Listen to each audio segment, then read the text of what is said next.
처음부터 하나님께서 선악과를 안 만드셨다면 아담과 하와가 그것을 따먹을 수도 없었겠죠.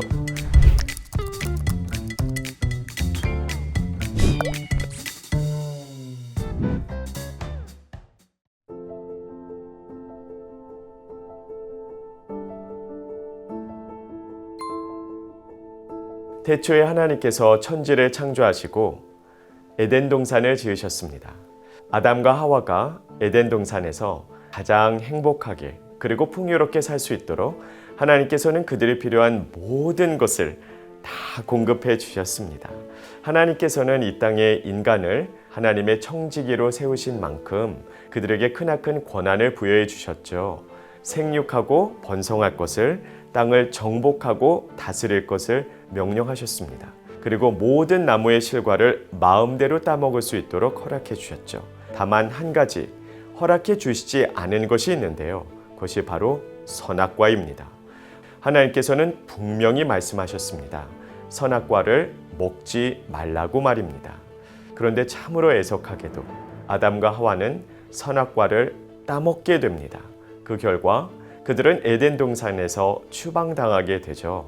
성경의 창세기는 이렇게 시작이 됩니다. 성경에서 뱀은 사탄 또는 마귀를 상징하는 동물입니다.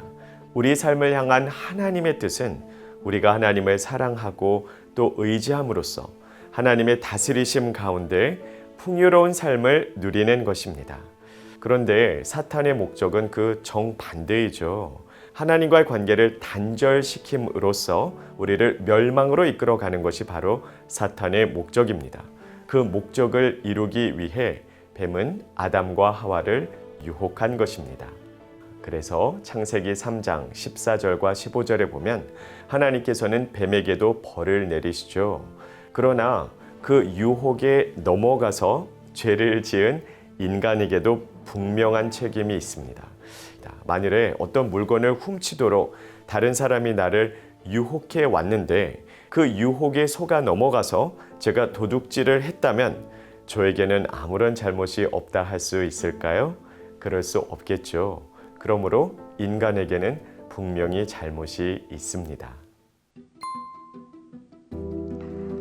분명히 성경은 선악과를 따먹음으로써 사람들이 죄에 빠졌다라고 말씀하고 있습니다. 그런데 잘 생각을 해보면 처음부터 하나님께서 선악과를 안 만드셨다면 아담과 하와가 그것을 따먹을 수도 없었겠죠. 그리고 인간이 선악과를 따먹지 않았다면 오늘날처럼 죄에 빠지지도 않았을 텐데 도대체 왜 하나님께서는 그것을 만드셨냐 하는 것입니다. 더군다나 창세기 2장 9절 말씀에 보면 하나님께서는 선악과를 에덴 동산의 중앙에 두셨다라고 기록이 되어 있습니다. 그런 만큼 굉장히 눈에 잘 띄었겠죠. 선악과가 생겨난 목적을 우리는 올바르게 이해해야 합니다. 선악과는 한마디로 표지판입니다.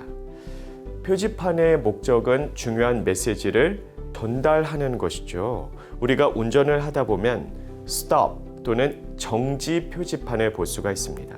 그런가 하면 출입 금지 또는 금연이라는 표지판을 우리는 볼 수가 있죠. 선악과는 표지판이기 때문에 하나님께서는 아담과 하와가 가장 잘 볼 수 있도록 정중앙에 선악과를 놓으신 것입니다. 내가 너의 삶의 주인이라는 것을 절대로 잊지 말거라. 선악과는 하나님의 주인 되심을, 하나님의 주권, 하나님의 통치, 그리고 하나님의 다스리심을 선포하는 표지판입니다. 자, 이것이 왜 그토록 중요할까요? 처음부터 인간은 하나님께 절대적으로 의지하면서 살도록 지으심을 받았기 때문입니다. 이러한 하나님과 우리와의 관계를 예수님께서는 요한복음 15장에서 나는 참 포도나무요 너희는 가지니 라고 말씀을 하셨죠. 가지가 생명 그리고 풍요로운 삶을 살기 위해서 가장 근본적으로 본질적으로 해야 되는 것이 과연 무엇일까요? 나무에 붙어 있는 것이겠죠. 그렇게 나무에게 절대적으로 의지할 때 나무에서 공급되는 수분과 영양분으로 가지는 살아갈 수 있을 뿐 아니라 풍성한 열매를 맺게 됩니다. 하나님께서는 처음부터 우리의 삶을 그렇게 디자인하셨다는 것이죠.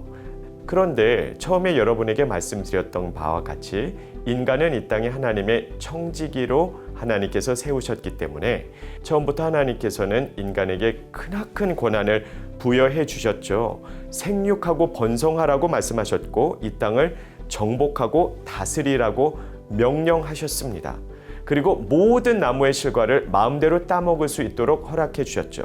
그렇게 어마어마한 권한을 누리다 보면 어느 순간 쉽게 착각할 수 있겠죠. 마치 내가 주인인 것처럼, 나에게 소유권이 있는 것처럼 착각하기 좋은 환경이었다라는 것입니다.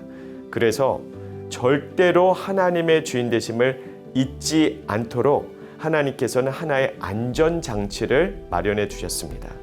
그 중요한 메시지를 전하는 표지판으로서 선악과를 하나님께서는 이 땅에 두셨던 것이죠. 자, 정중앙에 있기 때문에 잘 눈에 띄었을 것입니다. 아담과 하와는 그것을 볼 때마다 생각했겠죠. 이상하다. 다른 모든 것은 다 내 마음대로 할 수 있는데 왜 이것 하나만큼은 내 마음대로 내 뜻대로 할 수 없지? 내 마음대로 할 수 없는 선악과라는 영역을 볼 때마다 생각하고 기억하라는 것입니다. 아, 맞아. 내가 주인이 아니지. 나는 청지기이고 주인은 하나님이시지. 이것을 상기시켜주는, 이것을 기억나게 하는 표지판으로서 하나님께서는 선악과를 이 땅에 두신 것입니다. 오늘날 참 많은 분들이 하나님께서는 하늘에서 우리가 무엇을 잘못하나 감시하시는 무서운 경찰관 같은 분으로 잘못 생각할 때가 참 많이 있습니다. 그러나 하나님은 너무나 좋으신 분이시죠. 우리를 너무나 사랑하시기 때문에 우리가 하나님의 다스리심 가운데 살아갈 때 가장 행복할 수 있다는 것을 아셨기에 그 하나님의 주권을 상기시켜주는 안전장치로 선악과를 지으셨다는 사실을 기억하여 오늘도 하나님을 예배하고 찬양하며 살아가는 저와 모든 성도님들이 되시기를 간절히 바랍니다.